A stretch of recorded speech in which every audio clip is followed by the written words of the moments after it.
Another of our summer reading programs. When we had our new library director, Ryan, join us in December, coming to us from Kalamazoo, Michigan, we were excited to have a new library director after Pat Leach's many years with us. And he was excited to be in a new city, learning new things. And in fact, he said to us, why don't you please, this was not sort of a request, it was more of a do this, please create some programming during the summer reading challenge, the summer reading program period, dealing with local history, because I want to learn more about this new city that I am now part of and what I have gotten myself into. So one of the things that I had been working on for several years was a compilation, historical compilation of the movie theaters in Lincoln, Nebraska. And so I'm going to spend, I have a long slideshow with lots of cool images, and I will get to that very quickly, but I do want to give you a little background on how this came about. Back in 2015, 2016 approximately, I, as one of the reference librarian researchers here, took a research question from somebody from another city wanting to have some background information about a particular theater in Lincoln. At this point, I don't even remember which one it was, but he then pointed out that he was going to submit it to a website that dealt with the history of movie theaters everywhere. I mean, basically, you could look up whatever city and you could find out the history of all those theaters. And so I thought, okay, cool. I looked up his information. I passed it on to him. He told me that's way more than I need, but thank you. And I immediately, before he even had a chance to post it to that website, decided to check out that website. We librarians are persnickety about accuracy. That site was so riddled with horrible errors that I thought, okay, we can put together a page on the Lincoln City Library's website dealing with the history of movie theaters in Lincoln that would be so much better than anything that this company or whatever it was could do. So I started doing research, but it was not a high priority with my supervisors or anything like that, so it was like fitting in a few hours here, a few hours there to do research in old city directories, old Lincoln phone books to find out what the theaters were that were listed for each specific year, and then starting to look at microfilm newspaper articles to find out things about the days things open, the days things close, that kind of stuff. So I, over the past 7 years, have been compiling bits and pieces of stuff, and several of my coworkers knew this, and they said, Scott, you could do a program on this for the summer reading. And I'm like, okay, I've spent 7 years and I don't have a web page up, and now I have a month and a half to throw something together. So this is what got thrown together. Eventually, I hope to still have it up as a web page on the Lincoln City Library's website. But in the meantime, this is a sort of condensed version of it. We are going to jump from broad strokes of history to looking at specific facilities, and we just sort of jump a little back and forth. Roughly, this is going to be in chronological order from the earliest days of theaters in Lincoln to the modern era. I will point out that I'm sort of jumping outside of the sequence here, but the very first time a movie was shown, or I'm sorry, not a movie, they were referred to as motion pictures or moving pictures, was shown in a building that was built expressly for that purpose was 1904. Prior to that, it was all live action theaters, opera houses, things like that, where people were doing vaudeville and those kinds of live entertainments that added moving pictures to their selection of what you could do. But in 1904, our first theater was built in Lincoln that was exclusively for the showing of moving pictures. And then it just exploded. So with that, let's start our presentation.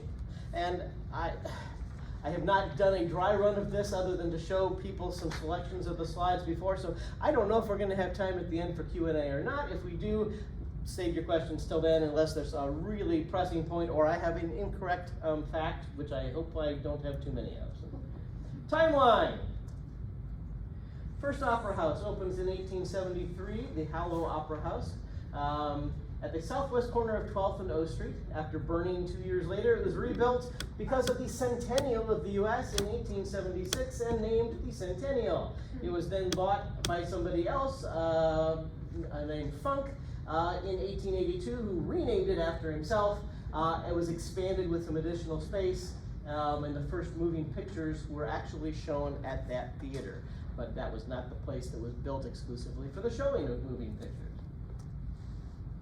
The Lincoln City Auditorium alternately known as the Lincoln Auditorium or the City Auditorium, was built in 1900. Has a storied history at that location. Motion pictures were shown on screens there. It was burned to the ground in 1928. 1904, the first facility for actually showing motion pictures directly is open. We'll get to that in more detail on its own individual slide, but suffice it to say it led within the next 10 to 15 years to many, many theaters in Lincoln. We will have a short chapter in this, or a short section of our slideshow, on the various theaters, not just the one, but the various theaters that existed in the Havelock neighborhood. Havelock was not annexed into Lincoln until 1930, so this was its own city at the time that the movies first started being shown. Between 1910 and 1920s, and the next decade into the 1930s was the largest boom. You can see how many different theaters opened during that time period. The thing about this, and the thing I don't have slides of all of them, is a lot of them were fly-by-night, very short-lived theaters. A lot of them lasted for less than 6 months. And so unless somebody somehow managed to get a photo and it has survived into the archives of the various places that photos are available now, a lot of these, there's no physical evidence other than the fact that there was an entry in a city directory or a phone book from that time period. So, the early years, the very earliest years, at the southwest corner of 12th and O Street, and I will show you a slide of what it looks like right now. The first thing was the Hallow Opera House. Like I said, built 1873, less than 2 years later, burned to the ground. The Centennial Opera House replaced it in 1876 and lasted for 6 years before it was bought by a gentleman whose last name was Funk. That is what it looked like. Here's another image of the same thing. And here is what that corner looks like right now. The Centrum building, if anybody remembers that, at 12th and O Street. The Lansing Theater was the next one. It often was referred to as Lincoln's first opera house, but that was completely incorrect since the Funk building existed for many years before it. The Lansing Opera House was a much grander structure with additional floors beyond what the Funk had, and it indeed entertained many touring opera companies. Within 8 years, the original owner of that was bought out by one of his partners named Oliver, and the theater was renamed to the Oliver Theater in 1899. You will notice, hopefully my pointer will work. You see the little red dot? The UNL Dental Clinic, i.e. the Dental College for the University of Nebraska, took up the second floor of this facility and continued, as this changed hands in ownership, to remain on the second floor of that building for quite some time. That is what is at that corner right now. This corner right here is where that old style building would have been. Same building became the Liberty Theater. You can see the sign says Liberty, but, and here was a fire that took out part of it, but in addition to the sign saying Liberty, at the top of the building it says the Oliver still. And once again, that's what it looks like now. The Lincoln Auditorium, aka the City Auditorium, was built at the southeast corner of 13th and M Street. In 1900 it opened. This is a sketch that appeared in the newspaper. There's the completed facility. I will point out it has a half-dome roof. It's a very curved roof. Notice that over the top. That will come into play in one of our later photos. Here's a postcard from a set of postcards from that time period. Here is an interior shot, stolen from Ed Zimmer, I'm sorry, Ed, in which you can see the wood beam structure holding up the roof. It was apparently a spectacular facility. And unfortunately in 1928 it burned to the ground. This is the building that is currently at that corner. This is M Street going this direction, and this would be 13th going this direction. The front of the building would have been over here, and the stage and screening area would have been back at the back side of the building. This is not a photo of the Lyric Theater because one does not exist. This, however, is the location where the Lyric Theater was at 1138 O Street. This is the aforementioned first theater that was built with the exclusive purpose of showing the movie motion pictures at it. If you can't picture where this is, it'll come back in a later slide. The earliest, oldest photo I have from any theater that was built purposefully for motion pictures is of the Elite Number 2. The Elite Number 2 is one of two theaters, as you would guess from the name. The Elite Number 1 started in the 1300 block, and I have just completely gone off of my script, so I'm just going to wing it here. The Elite Number 1 started in the 1300 block on the north side of O Street, but very shortly after that, the Elite Number 1 moved to the south side of O Street. If anybody is familiar with downtown Lincoln and knows where O'Rourke's is, that was the Elite Number 1. This is the Elite Number 2, which after the Elite Number 1 moved to 1329 O Street. This opened directly across the street at 1330 O Street. So there were two theaters owned by the same company showing simultaneous movies on opposite sides of the street. This is the block where that would have been, and I haven't been able to identify exactly where it would be, but it was somewhere in the middle section of the block, a building that no longer exists in its current state under the circumstances. And there were other, this building is the edge of what had been the Penny's building downtown, and there was another theater that was right here, which will be in a later slide. So I'm guessing this would have been probably right about where the Sur 22 or whatever that restaurant is that's over there at the moment. We jump to Havelock because that's timing-wise approximately where we are in the timeline. In Havelock, everybody is probably familiar, having driven through on Havelock Avenue, with where the Joyo Theater is right now. That's not the original Joyo. The original Joyo was across the street, same block, but halfway up the block. It was called the Joyo, and this little narrow building is it. The building actually still exists. If you go to Havelock and walk that street, you can see it. The entrance here, instead of being inset, I believe is now flush with the front of the building, but you can still see those four same windows, probably new panes and whatnot, but still the four window design. That was the first theater built in Havelock. However, it's not the first place the movies were shown in Havelock. Happy Hour, I've been told, was the first opportunity for people to see movies in Havelock, and that was when a large white sheet was placed on the back of a building, a block and a half from here. This is in the silent movie era, remember? Silent movie era, remember? And on that gigantic sheet, they projected movies and they put captions at the bottom. So the very first opportunity to see movies in Havelock was actually outdoors. Not exactly a drive-in, because you all sat on planks on bricks, basically, but that was it. The next film, or the next movie theater, was this one, and then we had the Lyric. Same name as the one in downtown Lincoln, but totally different ownership. This, you'll probably recognize, is what is now the Joyo. The Lyric existed for quite some time as the Lyric, had a different section outside for promoting, but I believe it was 1936, the owner of the original Joyo bought out the guy who had built the Lyric and closed up his original Joyo, moved everything over, including a new sound system and new decorations inside, and renamed the Lyric to the Joyo. There was actually a thing before that where they had a contest where they asked people what they should call it, because initially when he first changed hands, it became the Former Lyric. That was literally the name of the theater, was the Former Lyric. And they had a contest, and for a little while it went by yet another name, which escapes me immediately, but eventually it became the Joyo. Actually, for a while it was named the New Joyo, and then they dropped the new and it just became the Joyo. And of course, that's what it looks like right now. It does not show first-run films. It does not show second-run films. It is available for rental where you can do a special event showing. So it is still a viable and functional theater. How viable and how functional is your choice as to how you want to put that, but it is still out there. Next timeline.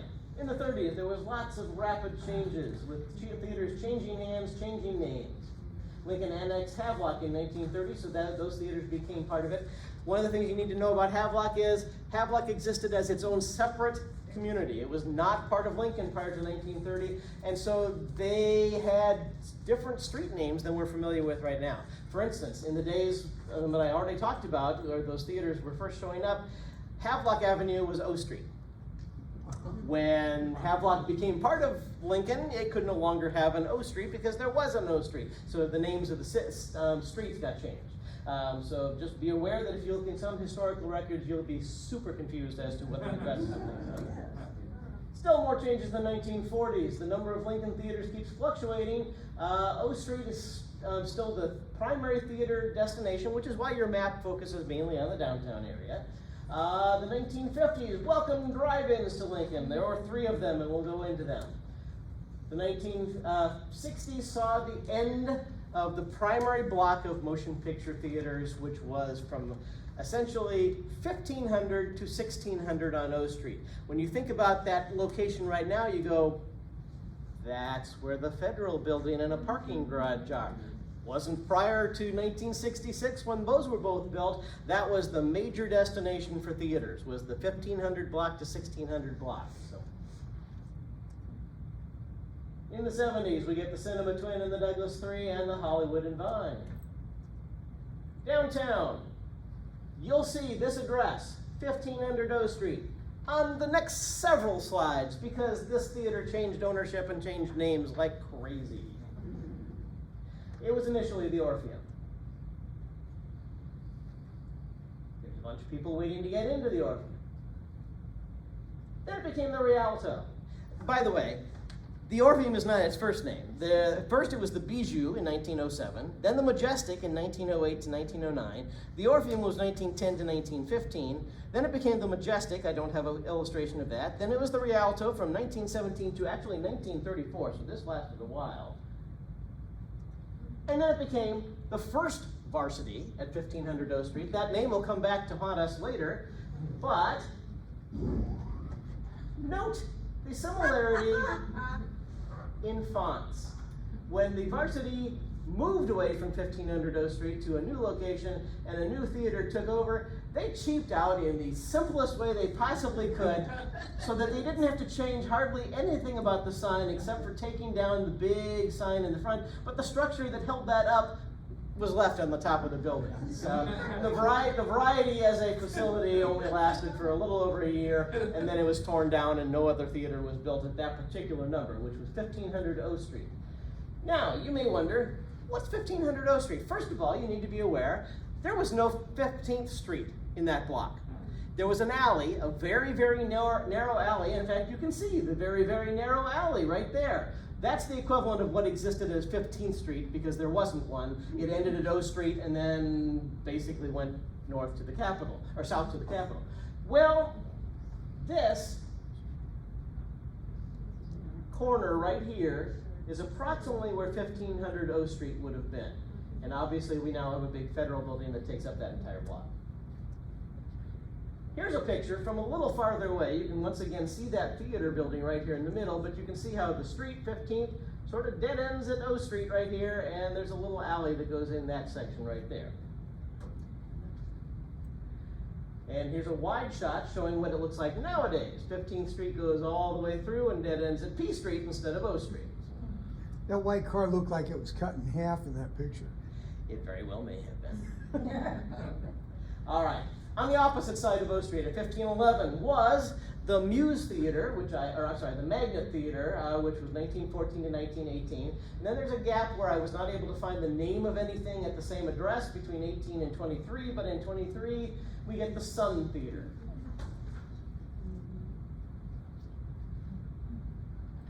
And what's right there right now? The parking garage. All right. We talked about the Lyric being the very first purpose-built theater in Lincoln for motion pictures. Well, after 2 years at the O Street location, it moved around the corner a block and a half and ended up at 130 North 13th Street. Still small, bigger than it had been, however.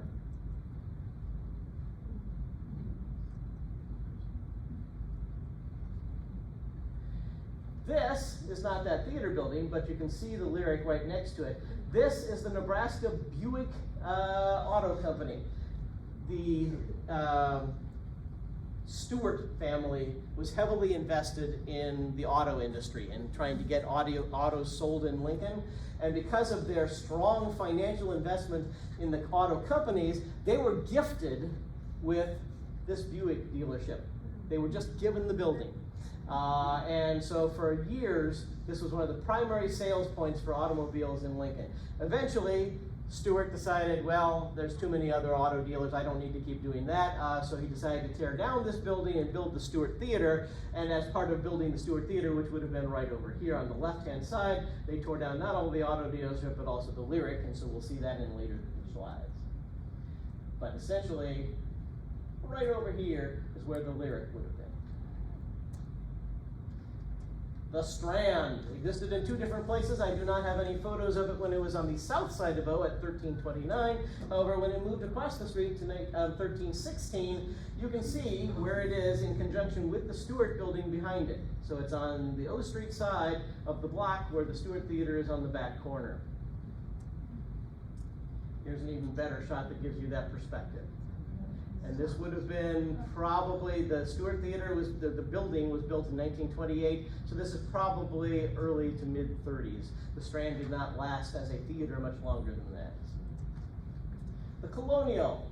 This is the only photo I have of it. It's really more of a photo of the girls in the truck, but behind it you can see the Colonial Theater. This is 1444 O Street. I'll show you what's at 1444 O Street right now in just a second, but imagine that there was a theater that actually lasted for quite a few years at that particular location, changed names later to the Husker Theater. Same address, same theater, different marquee. What's here at that corner right now?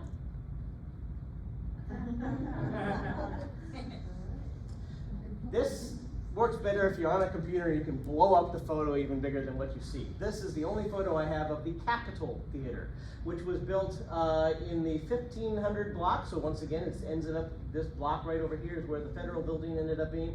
This building right here is the Capitol. It was actually built by the same guy who for a long time was the owner of the Joyo out in Havelock. Mr. Hedrick decided he wanted to have a footprint in downtown as well. So the Capitol existed for over 20 years at this location. The interesting thing I find about this photo is if you look on the other side of the street, that little white thing right there is the marquee of the State Theater. So in the 1400 block, a block and a half down the street. Jumping locations a little bit onto N Street, and sadly, even though I've lived my entire life here, this came down 2 years before I was born, so I never got to see this, and this looked like a marvelous theater. This is the Lincoln Theater at 1225 N Street on the south side of N between 12th and 13th. That's an early photo. I will point out, you'll see this in some of the later photos that I'm going to show you, that this has an arched roof, very distinctive and interesting feature up here, which you can see in this photo because there's the arched roof and here's the front of that theater from a side street. And you can also see it as the arched roof in this side street shot as well.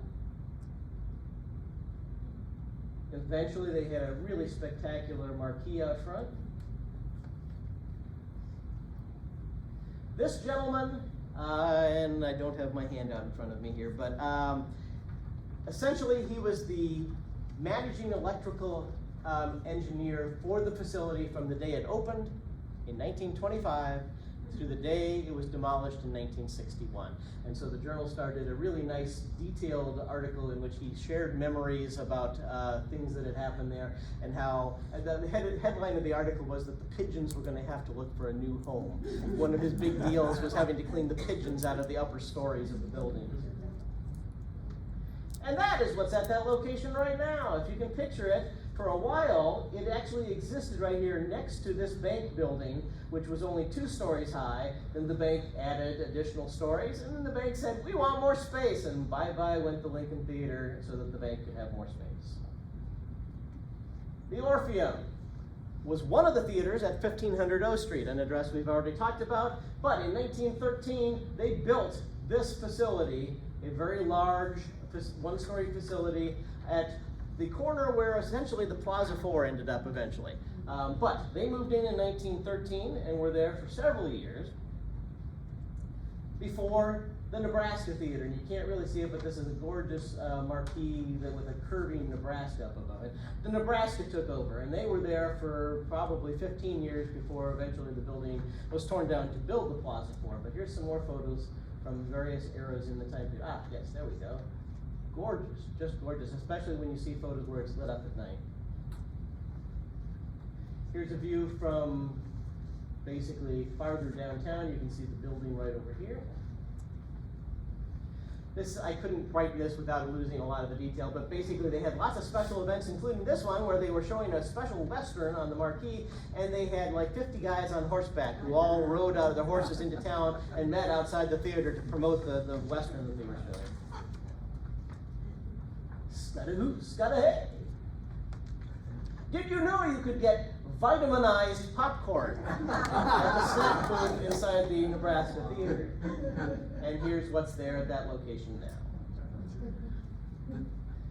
And now we get to the two big ones for Lincoln. The State Theater. Well, not the State you know. The State started for 2 years, or 3 years, at the 1413 address. I do not have any pictures of the original State, but after 3 years, it changed its name to the Kiva. The Kiva existed for about 7 years. One of the problems was the time period in which it existed and the decor, because the swastika in that time period was a good luck symbol for many different cultures, including Native American cultures.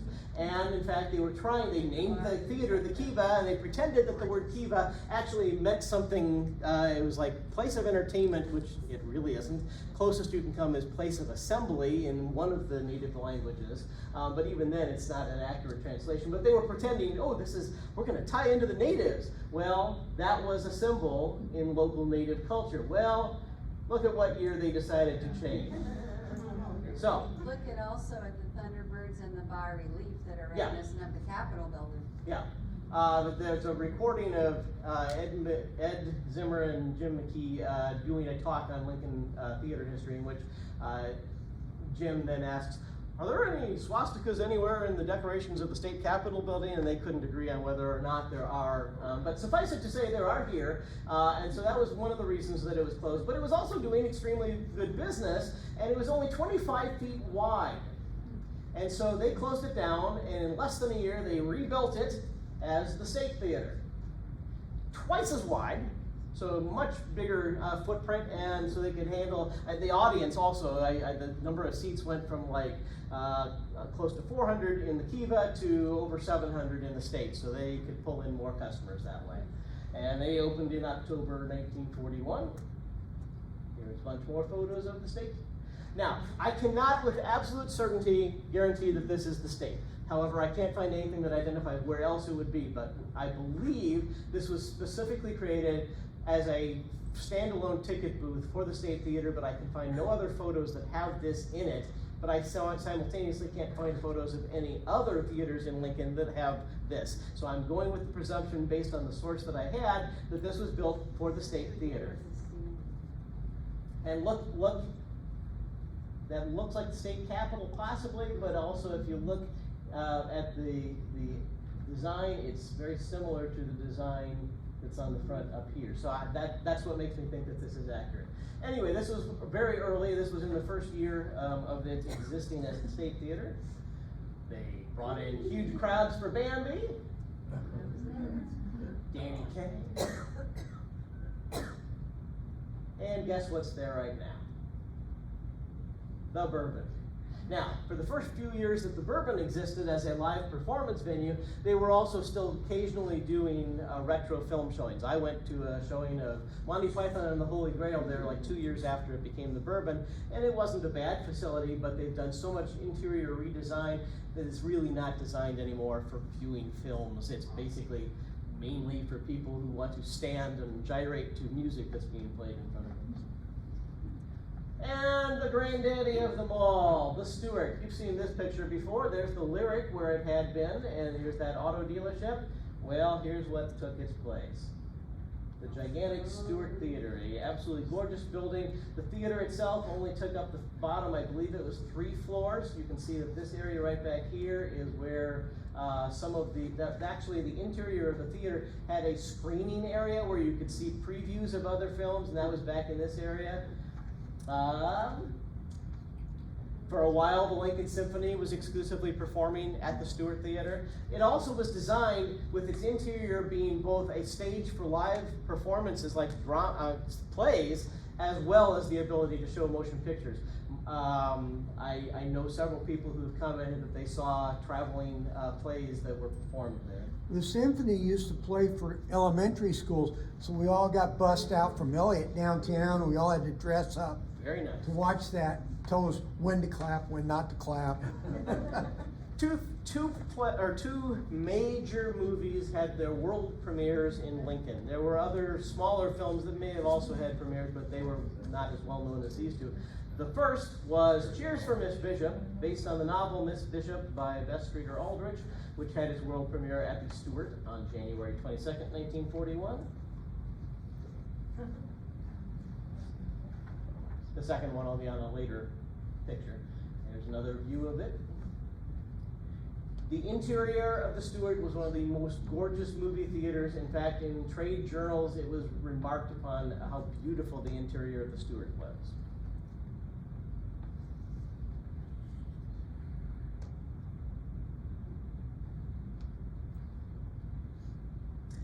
Art Deco decor at the snack counter.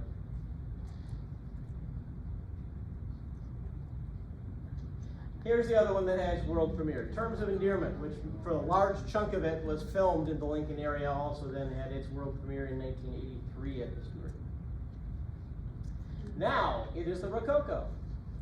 Now, before I show you the next slide, before it pops up, the interior was so gorgeous of the Stewart, it required a lot of maintenance. There were these beautiful chandeliers that hung above.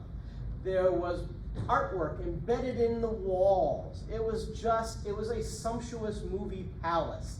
And in 1972, the owners of the building, and believe me, it changed hands multiple times, but the owners of the building in 1972 decided it was not worth the upkeep, so they put plasterboard over everything and made it a streamlined, simplistic movie viewing thing. Well, I don't know if it was the Rococo people or right at the end of the Stewart's existence as the Stewart, but workers were doing some repair work on something and accidentally punched through this plasterboard and discovered all of the original stuff still existed underneath the plasterboard, undamaged for the most part. Some of it needed to be tweaked a little bit to make it brought back. So the latter end of the Douglas Theater's owner, or the latter end of the Stewart ownership, or the beginning of the Rococo, they decided to rehab all those interior decorations, and so this is a shot of the Rococo early in its years, and they just basically brought everything back out, and the walls and the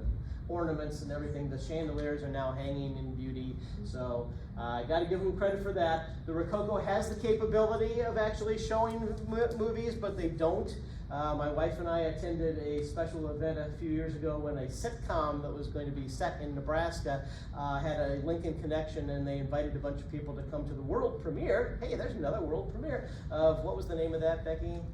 Bless This Mess. Bless This Mess. Where they had at least one of the cast members and the producer of Bless This Mess, and they answered questions about it, and then they showed the pilot episode to us. So they have the ability to project, but it's not like film projection, it's basically like a television kind of thing. Moving on, directly across the street, directly across 13th Street from the Stewart, was the other big giant theater at that point in time, and that was the Varsity.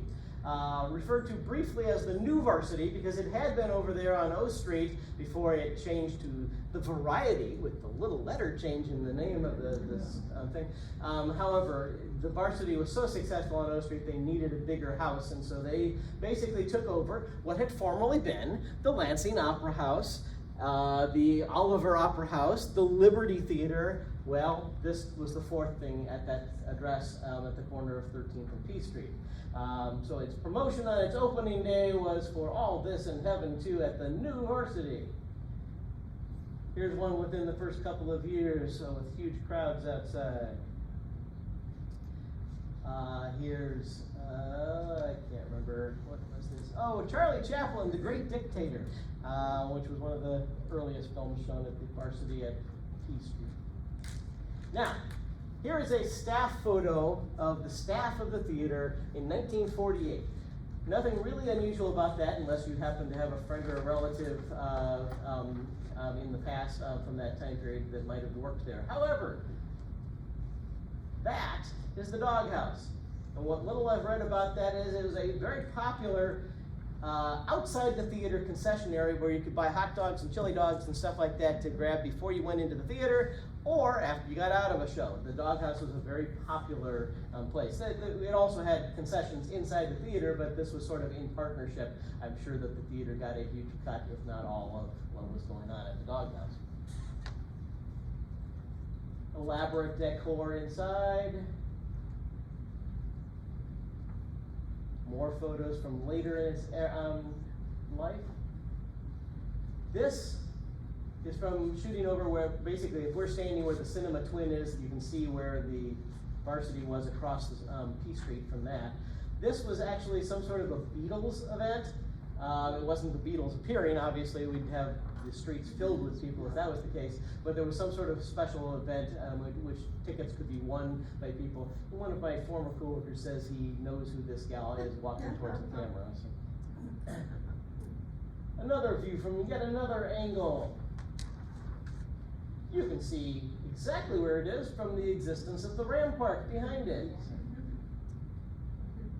Here it is coming down in 1973 after the NBC National Bank of Commerce decided they wanted that entire end of that street to expand their buildings. So here is what we got in its place. So this corner is where the last of the Varsity was. Drive-ins. The Starview opens 1948 at 4901, sometimes in the city directory. It's also listed as 5001 Vine Street. During the 1970s, they held religious services there. This is after it's closed already, but the sign remained for quite some time. That was 1948. 1951, the West O Drive-In opens. I only could find 2 photos, and they're not the greatest in the world, but here they are. This is an aerial shot. Up here is West O Street, and this is 27th Street. So this was basically at the corner of 27th and West O. And one sample drive-in sign. Third one was 84th and O, which opened in 1955. Grand opening ad. Look at how desolate 84th and O Street was.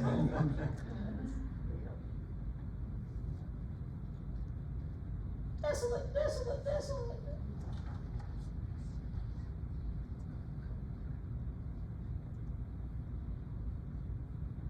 And it existed up until the era where they were starting to show Eddie Murphy movies like Coming to America.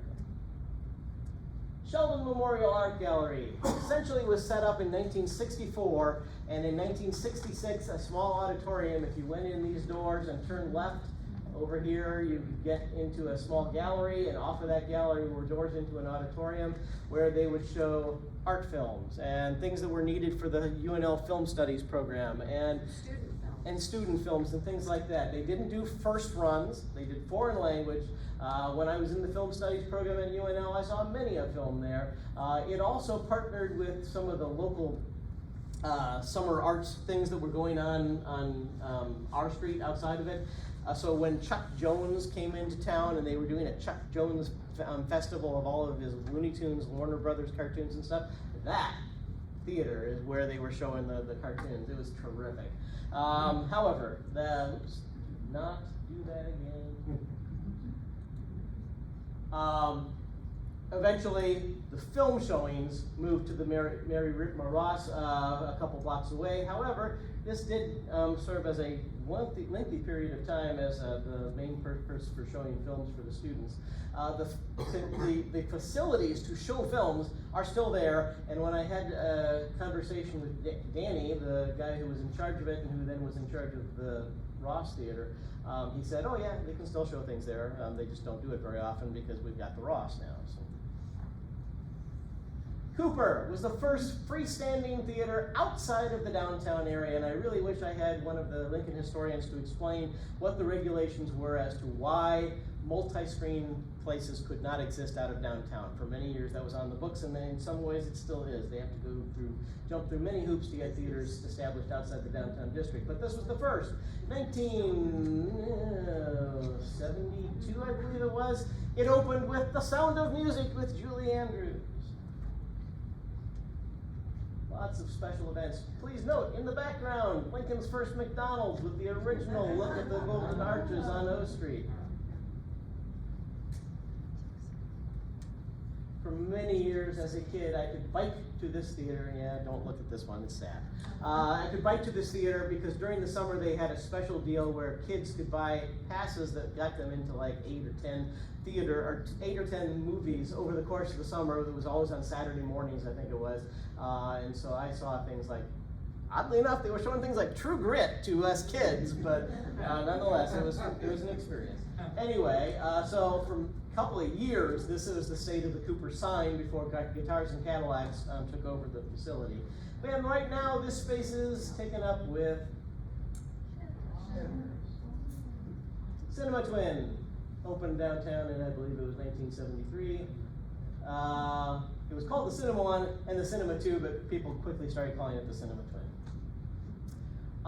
It ended up moving, or it didn't end up moving. This is a shot after the cinema basically had closed. This is at post movie theater. However, you'll notice that the Douglas Theater Company logo is on this thing. If that looks at all familiar to you, think of the Lincoln Grand, a block and a half around the corner. In their talk on this that was recorded at St. Paul United Methodist, the two historians talked about the fact that this metallic sign was delivered to the Douglas Theater Company in this color, and it was the wrong color. And the company that made it for them fixed it and sent them the right colored one for the Grand, because the Douglas owned the Grand for a couple of years before Marcus bought it. And they had this, and it's like, well, what the heck? What are we supposed to do with this? Well, our company offices are still in this building, so they just slapped it on the front of the building. And here's what that building looks like right now. It's a Fly Fitness gym.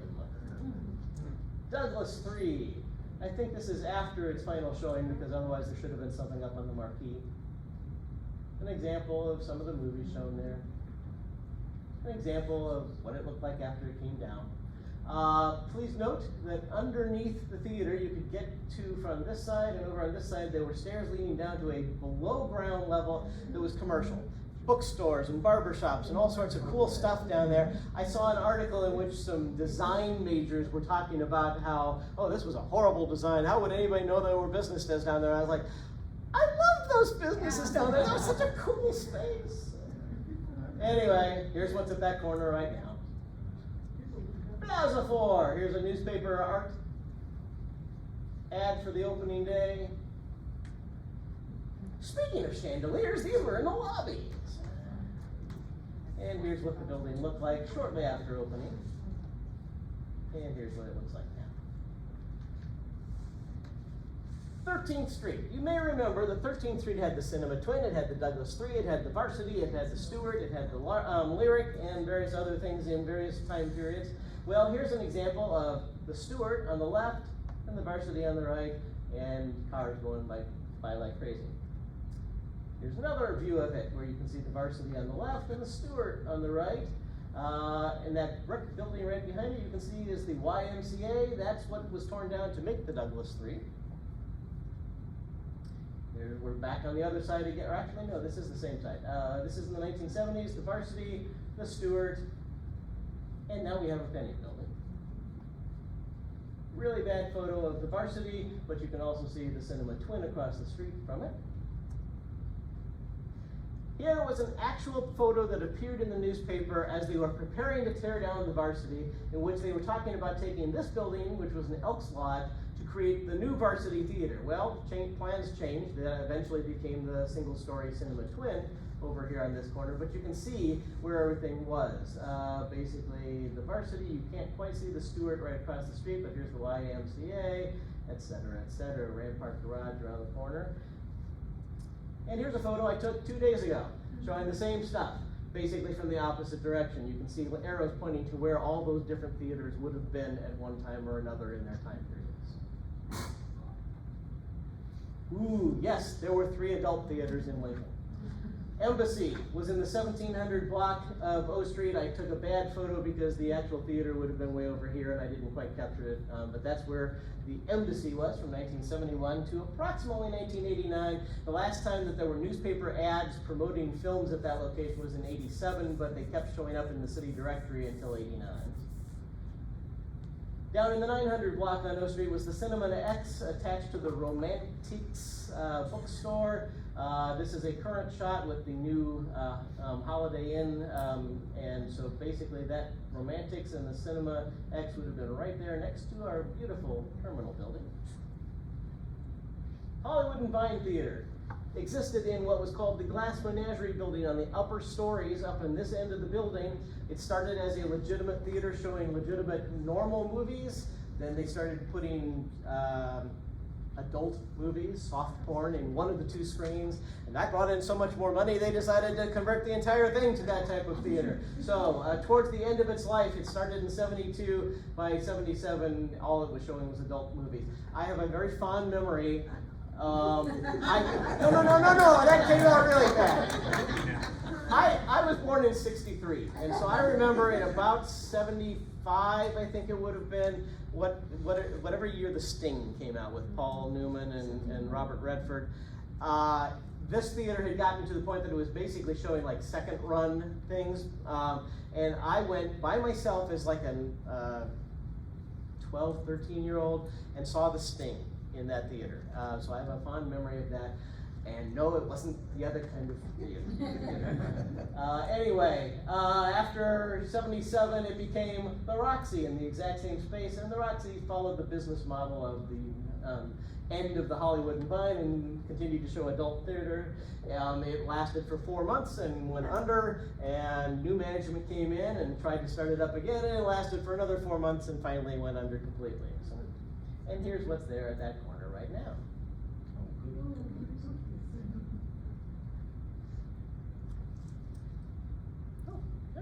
Pretty much on my schedule here.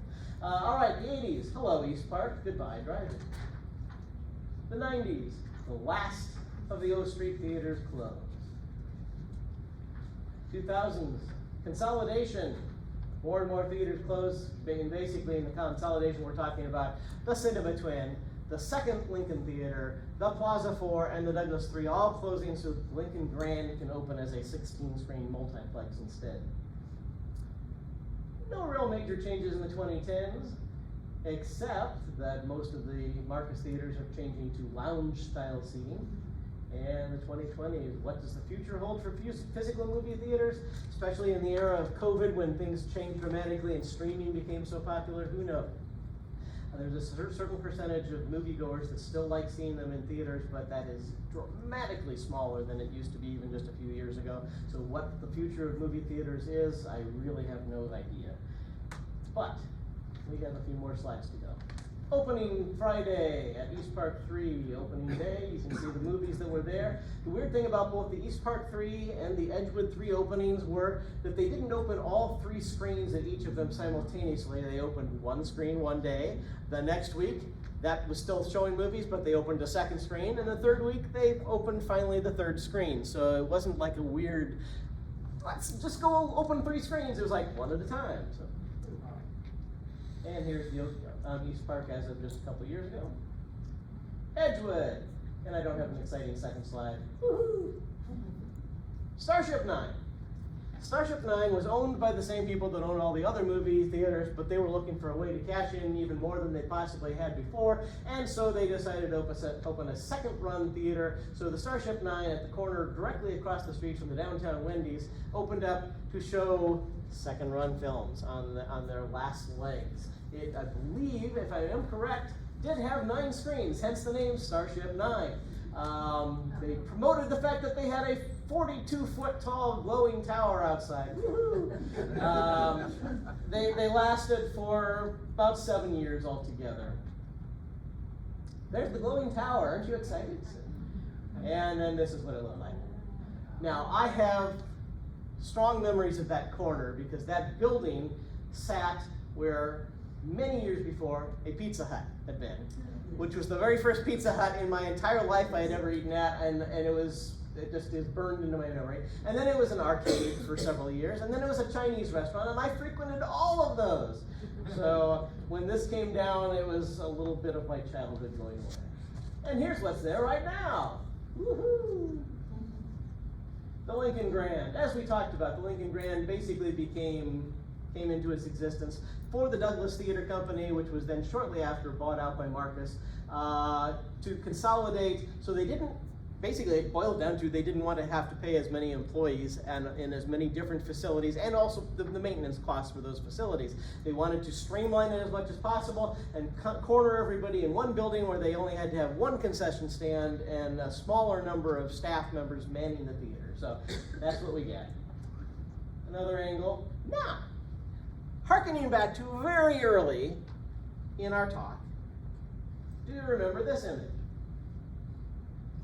Lincoln's very first purpose-built movie theater is on the back side of the Lincoln Grand. That is 1138 O Street. You can see the Grand banners and awnings over the exit doors. Essentially, the Lyric Theater would have been where the very last theater at the back end of that side of the Lincoln Grand facility is. Talk about a little bit of woohoo, frisson up my spine. South Point Cinema, multi-screen, also owned by Marcus. Opened in, I believe it was 1999. No longer $5 on Tuesdays. No, $6 now. The Edgewood was 1980, East Park was 81, Edgewood was 89, South Point was 99. And we get to our final slides. The Sheldon Art Gallery we've talked about. The Mary Ripma Ross opens in 2004 under the leadership of Danny Laley, who retires this year. That is our show.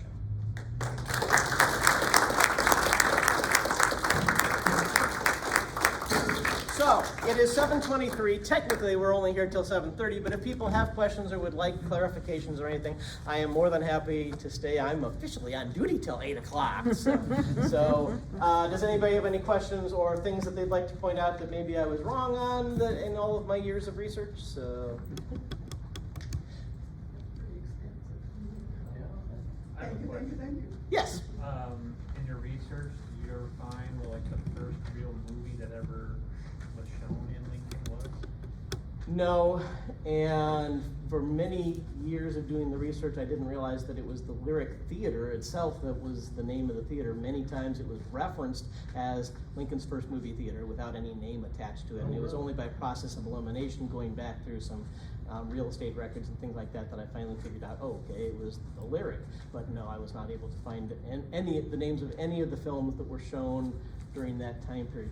I'm going to quick jump into, I had extensive notes and I just winged it tonight. A couple of things. The Funk, that opera house that showed the first moving pictures, the description for that on a couple of historical sites says, first of all, it started as a theater. Keep in mind, it was there for stage shows and operas and things like that. The Funk has a historical note that fledgling writer Willa Cather, who at that point was just beginning her writing career and was writing reviews of plays, her very first play review was of The Spooners at the Funk. So that's not a movie, but it's still. The first moving pictures ever to be shown in Lincoln were screened at the Funk by the W.W. Bittner Comedy Company, running only a few minutes with brief shots of the Empire Limited going down the tracks, the New York Fire Department leading a horse from a burning barn, and similar everyday activities. These first movies were a local sensation.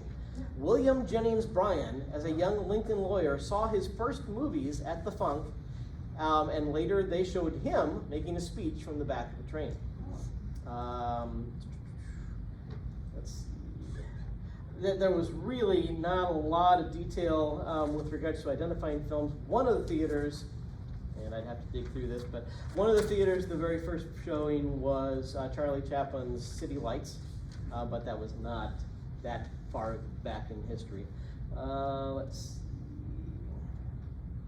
While I'm looking, if anybody has another question, feel free to throw it out. Did they use the term Nickelodeons in the ads and things?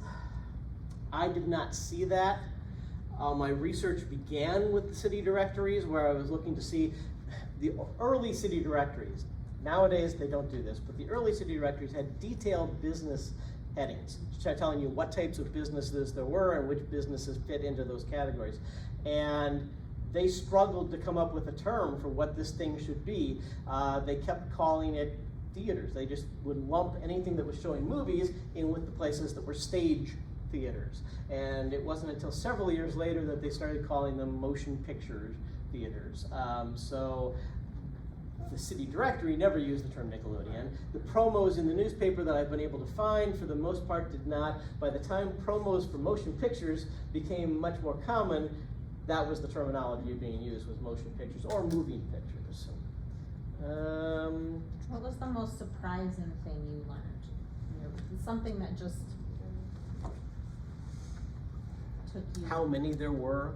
Like I said, born 63, the federal building went up in that block was destroyed in 66 for the federal building to be built. So I have no conscious memory of anything other than the federal building in that 1500 block. So to learn that that was the epicenter of movie going was that block, that just blew my mind. The Lincoln Theater on N Street, 2 blocks down the street from where I've been working for the past several decades. I would have loved to have seen something there, but I didn't.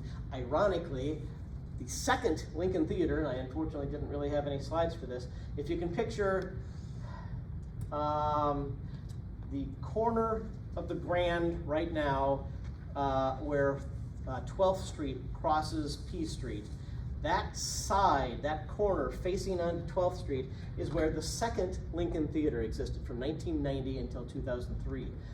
That was part of my prime movie-going time period. I mean, I was going to movies during that time period. I never once saw a movie in the Lincoln Theater, and I regret that because the stills I've seen looked marvelous.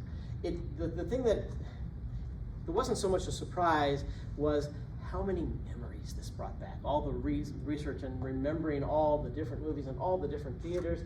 I was going to be humorous and include personal photos in this, but other than the last week going around and taking photos of what they look like now, my science fiction club would go to several of these theaters and do events at them.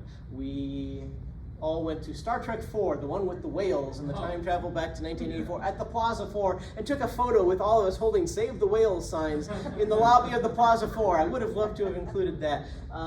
We did stuff at the State Theater for Star Trek II, The Wrath of Khan, including having one of our members who just passed away a couple of weeks ago, dressed up in that maroon Star Trek movies uniform and going around handing out flyers for our club and stuff like that. Multiple generations of us camped out. This is before you could buy your tickets online or even at the box office beforehand. Camped out outside the Stewart Theater, stretching around the corner and up the block for Phantom Menace, the first of the newer Star Wars ones. So many memories tied to so many of these facilities. In many ways, looking at other cities right now who are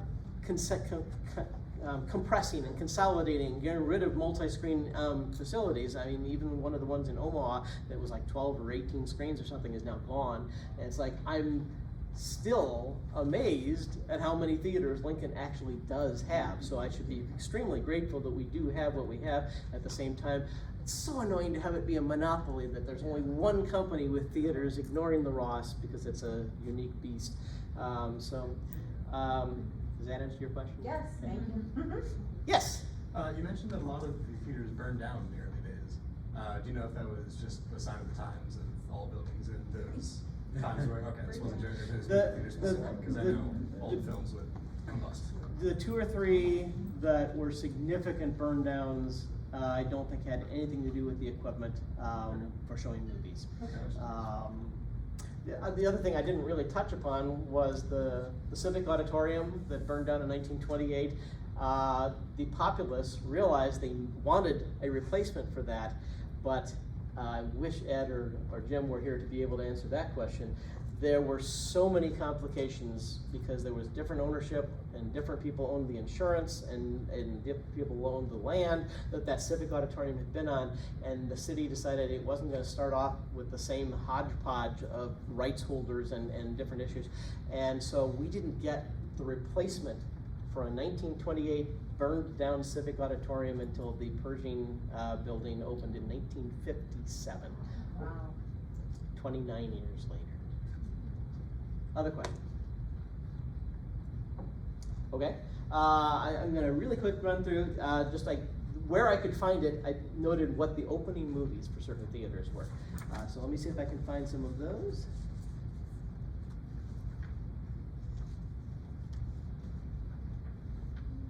Okay, the Capitol, the one that was built by the guy from Havelock, that ended up existing from the 1920s until 1958. In 1958, on July 27th, its final show was A Chump at Oxford and the Oklahoman.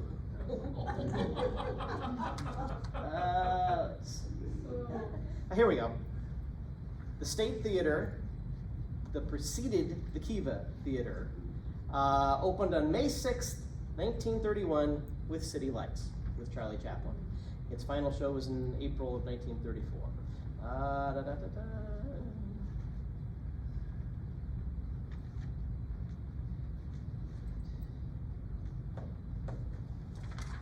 had a whole bunch of information about how many, yes? Do you remember what the last one with the Stewart was that we went to? Yes, dear, that's my wife. We had the pleasure and privilege of attending the very last showing of the very last movie to be shown in the Stewart Theater. Unbeknownst to us, as we stepped out of the theater viewing area back into the concession area to walk towards the main entrance, we had just seen Fantasia 2000. And lo and behold, there's news crews out in the lobby wanting to interview everybody coming out about what it was like being in the very final audience of a theater palace like that. So, all right, The Varsity 13. The final movie shown in that theater that was across the street from the Stewart Theater was The Getaway. I was there. Oh. Cool. All three, as far as I could tell, might be incorrect, but as far as I could tell, all three drive-ins were owned by the same company, the Dubinsky brothers. So they just realized that different ends of town, we're going to pull different people, so let's set up drive-ins everywhere we can. I can tell you, however, that the 84th and O drive-in opened in 1955 with Stranger on Horseback, had the capacity for 760 vehicles, and its final double bill on September 4th, 1989 was Indiana Jones and the Last Crusade and Star Trek V, The Final Frontier. Did you say 700 760 vehicles. vehicles? And I didn't have any statistics for the Westo, but the Starview could handle 700. Wow. Cinema Twin, opening day. Oh, Cinema Twin combined seats were 540 between the two theaters, so not very big. Opening day films at the Cinema Twin were The Summer of '42 and Le Mans.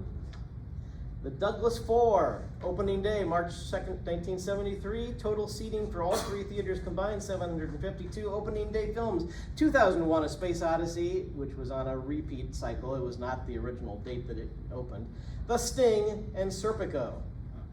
Got a question back here, Scott. Yes. Oh, I just wanted to say that there's a new drive-in theater called the Quasar about an hour away. If you guys are nostalgic for drive-in movie theaters. Yep. And it's very about retro but nice. About equidistant between Lincoln and Omaha, right? Yeah, it's about an hour away, but it's worth the drive. Okay. Speaking of 2001, you were really living if you saw 2001 at the Cooper. Plaza 4, Open day, April 19th, 1973, closed November 18th, 2004. Total capacity over 4 different screens was anywhere between 1,025 to 1,200 people. It was the final theater built by the Cooper Theaters organization. They had their offices in the building above the theater until 2007. Now it's exclusively the home of the Arbor Day Foundation.